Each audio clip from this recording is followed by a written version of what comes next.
how to make sure that the decision makers actually understand your point when you're explaining your work.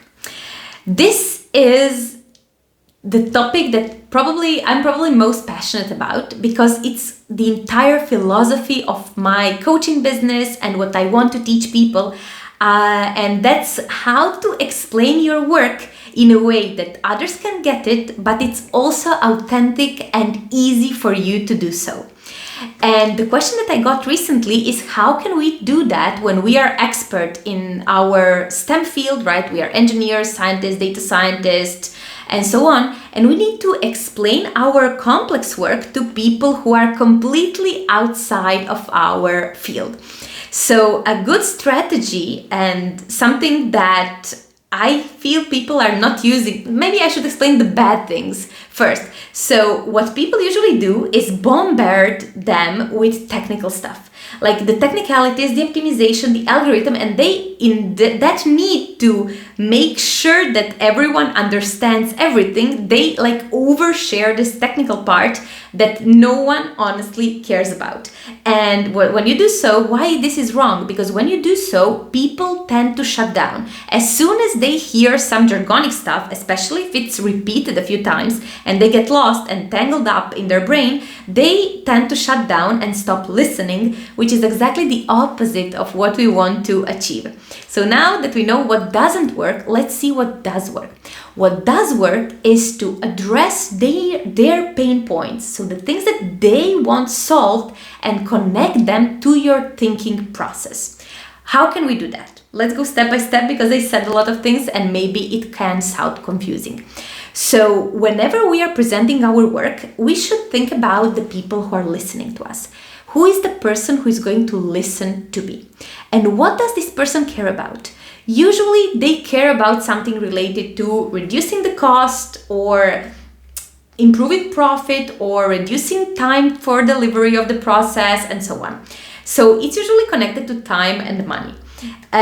So if you know that they care about this, and your work is not straightforward, it's something sort of abstract, and you don't really know how to make sure that they understand you, what you want to do is to take those pain points that they want solved and that you eventually contributed to solving in your project, and connect them to your thinking process.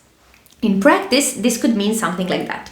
For example, let's say that you are building an algorithm to optimize user experience, right? What you want to say is, so our goal was to optimize the user experience when they are buying, I don't know, this and that. And you can say, to do so, we had to tackle this and this situation first. By doing that, when we did that, this and this happened, so we had to find a solution.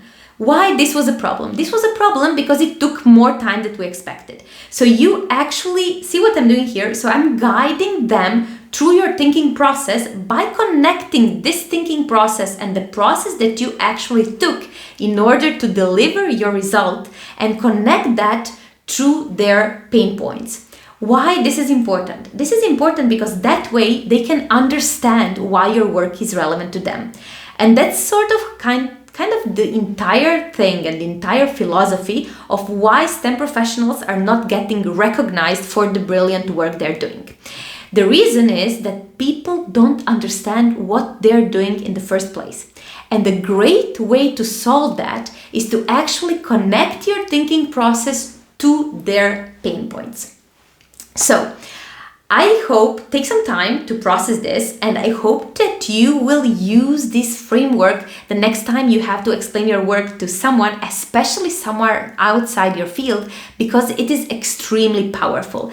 People connect to outcomes, and it is our job as STEM professionals, despite us doing this job that is sometimes not that tangible and very abstract, to connect the dots for them and guide them through this process so they can actually understand why our work is important and how it impacts them directly.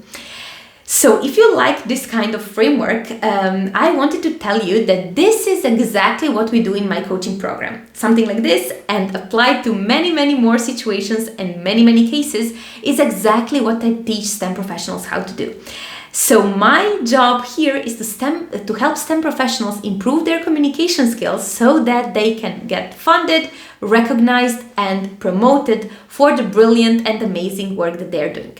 If you're interested in this kind of training, I will leave a link down below where you can schedule a completely free discovery call with me, where we can discuss your struggles, your challenges, what is currently going on in your STEM career, and especially if you want to improve your career and you're not sure what your next step will be. So I hope you found this video useful, and see you next time in another video. Bye bye.